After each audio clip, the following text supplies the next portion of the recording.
اللي حابب يعمل المكشكشه دي، اولا دي طريقه تركي نازله على القنوات التركيه، ليها 6 شهور، وانا عامله لها لايك في القنوات التركيه اللي متابعاها. فيها اكتر من طريقه، هقول لكم الطرق واحنا بنشتغل.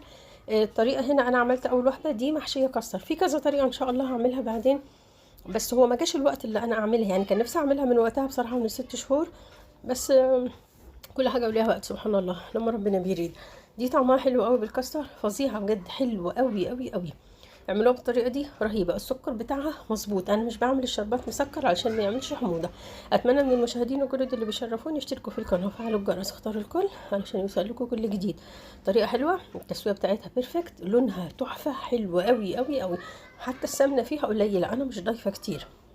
فاعملوا بنفس الطريقه دي، حابين تعملوها بالكاستر ماشي، حابين تعملوها بالمهلبيه ماشي. في طريقتين تاني برضه هقول لكم عليها، بس التانيين فاضيين، ما فيهمش حاجه، ما فيهمش اي حشو اصلا. اول حاجه هنعمل الشربات، انا هعمل صينيتين، كنت عامله صينيه لينا وصينيه لماما، كل صينيه عاملاها بباكت 400 جرام. هعمل السكر قد ايه؟ كل صينيه بعمل لها السكر كوبايه الا ربع سكر وكوبايه الا ربع ميه كده. انا هضيف هنا في الكازرونه عندي كوبايه ونص سكر، وهنضيف كوبايتين ونص ميه. وهضيف لهم قد ايه؟ هضيف لهم معلقه كبيره جلوكوز مليانه بمثابه معلقتين ممسوحين، يعني ممسوحين بشويه، يعني مليانه شويه. وهنضيف نص ليمونه. الجلوكوز حلو ليه؟ الجلوكوز بيكسر حده السكر، يعني بيخلي لك الشربات طعمه حلو. في ناس كمان ما بتضيفش ليمون وتضيف ماء زهر، فانتوا لو حابين تضيفوا ماء زهر اوكي، حابين تضيفوا ليمون اوكي. انا من الناس اللي ما بحبش ريحه ماء الزهر، لكن انتوا لو حابين تضيفوا ضيفوا. هتحطيه على البوتاجاز يغلي قد ايه؟ يغلي 10 دقايق بس، وبعدين هنطفي عليه البوتاجاز. هنيجي بعدين بقى هنعمل الكاستر يا اما حشوه كاستر يا اما حشوه مهلبيه. حشوه الكاستر سهله، هي حليب وكاستر بس، مش اكتر من كده. انا هعمل قد ايه؟ كل صينيه بتاخد كوبايتين، يعني هنا هعمل 4 كوبايات، كوبايتين حليب لتر يعني، كوبايتين حليب وكوبايتين ميه. انا مش ضايفه ال4 حليب. هضيف لهم 4 معالق كاستر، ده في حال لو هنعمله بالكاستر. لكن لو هنعمله بالمهلبيه هنعمل ايه؟ 4 الكوبايات اللي احنا ضفناهم هنضيف لهم 4 معالق نشا ممسوحين و4 معالق دقيق ممسوحين. ليه؟ المهلبية لازم نضيف نشا مع الدقيق. هما الاتراك بيستعملوا المهلبيه كده، دي القشطه الكدابه اللي هي بتحشي بيها اي حشوه، حتى لو هتحشي جلاش اللي هو الوربات اللي هو المثلثات يعني، حتى لو هتحشي زنود الست، هتحشي اصابع، هتحشي بيه قطايف. انا كنت عامله قطايف من كام يوم للاسف، بس ما صورتهاش، ما فيش وقت في رمضان بصراحه، مع اني كان نفسي اصورها بس ما فيش وقت، ممكن بعدين هبقى اصورها. هنا خلاص بعد ما ضفنا الكسر هنحطه على البوتاجاز.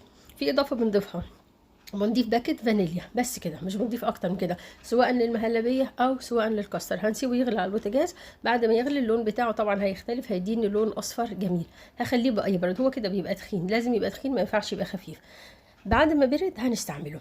هنجيب دلوقتي صينيه كبيره، اكبر صينيه في الطقم، وهنحط فيها 5 ورقات مطبقين، يعني الورقه بتبقى طويله، هنرص منها 5 ورقات مطبقين في الصينيه. الباكت حظي مايل الحمد لله، فلقيت الباكت يعني في كام ورقه مقطعين، هرميهم؟ لا طبعا، هنحطهم في القاعده بتاعه الصينيه. حشوه يعني لازم تحتيها قاعدة، يعني 5 ورقات مش أقل من كده. بنطبق الورقة وبنرصها، الصينية بتبقى مدهونة سمنة وزيت أو زبدة وزيت. بتطبق الورقة ويروحها، وانت بترصي الورقة خليها يعني على قد الارتفاع بتاع الصينية، ما تبقاش تحت، لا على قد الارتفاع عالية. ليه؟ علشان لما نضيف الكاستر بتاعنا يلامس الجلاش، مش يلامس الصينية ويروح يلزق، لا. علشان كده لازم نخلي الورقة دي فيها ارتفاع. دي معمولة بالطريقة الصح، اللي حابب يعمل المكشكشة كده محشية اعملوا الطريقة دي. حابين تعملوها بالكاستر اعملوها، حابين تعملوها بالمهلبية اعملوها براحتكم. في بقى طريقتين تاني، في طريقتين بيعملوهم الاتراك تاني. لو حابين تعملوها فاضية هتعملوا ايه؟ هتحطوا في القاعدة ورقتين او 3 بس، مش اكتر من كده، تمام. وبعدين هترصي عليهم الجلاش المكشكش. ليه بيحطوا هم قاعدة؟ علشان لما تيجي تطلعي الجلاش المكشكش ده يبقى في حاجة حامياه من تحت. ليه؟ لو انت اللي طلعتيه لوحده هتلاقيه اتفرد منك، فلازم بيحطوا قاعدة من تحت تحميه. انا ما اعرفش في ناس عامله كده ولا لا، الله اعلم، لكن لازم يتحط له قاعدة من تحت. انا لما انزل لكم وصفة بنزلها لكم بمرض ربنا، وبقول لكم الحقيقة وبقول لكم اللي انا شفته. هنا في حاجات في النص فيها يعني فواصل بسيطة كده، بس برضو هلمها، مش هغلب يعني فيها. بس انتوا ما تجيبوا الجلاش حاولوا يكون جديد لسه طازة، يعني هو ده غلبني شوية بصراحة لانه كان مركون في الفريزر برضو. في كده المكشكشه الفاضيه، قلت لكم على المكشكشه اللي بالمهلبيه، وادي ام مكسر كده 3. الرابعه بقى المكشكشه بالمكسرات، بيعملوها ازاي؟ برضو نفس الساده، بيحطوا طبقه من تحت، بس بقى لما يجوا يكشكشوا الورق بيكسروا حبه مكسرات كده نونو خالص خالص، مفتفته خالص، خفيفه كده، وبيرشوها الاول على الورقه. بعد ما بيرشوها بيكشكشوا الورقه. في ناس ما بتحبش المكسرات، في ناس سنانها بتوجع، وكده كده المكسرات غاليه يعني، مش هلون اللي يحب واللي ما يحبش. ممكن تضيفي لها على فكره جوز هند قبل ما تكشكشيها، بيديها طعم حلو. فلكم مطلق الحريه، يعني اعملوا اللي انتوا عايزينه. الكشكشه هنا سهله. الكشكشه بتعمل ايه علشان تكشكشي؟ بتجيبي الاول الجلاش، بترصي الجلاش على المكان اللي هتشتغل فيه، حطي صينيه عليهم وقيسي بالمسطره او قيسي بالصينيه وقصي. هتلاقي عندك ممكن 3 سم زياده في الورقه، قصيها. ليه؟ احنا عايزين الورق اللي هنكشكشه يبقى على قد العرض بتاع الصينيه. سي مثلا العرض بتاعها 25، يبقى انا عايزه الورقه بتاعت الجلاش بتاعتي عرضها 25 سم، علشان ما يزيدش منها حاجه، يبقى شكلها شيك. تكشكشيها وترصيها على طول زي ما انا عامله كده، انا قصاهم بالمقص. بس كده. دي كل الملاحظات اللي انا اقدر اقولها لكم في المكشكشه دي. انا ما اعرفش هم ليه سموها المكشكشه المكرمشه، يعني يلا ما عليك، كانوا سموها المروحه. عموما بصوا، في حاجات كتير طالعه، الغرقانه ما اعرفش، والمشنوقه، في حاجات كتير غريبه بصراحه، اسماء غريبه. ان شاء الله هنعمل كل الحاجات الغريبه دي، بس نخلص دراسه بس. كده خلاص هنرص الجلاش المكشكش بتاعنا كله، وبعدين هنضيف له سمنه او زبده.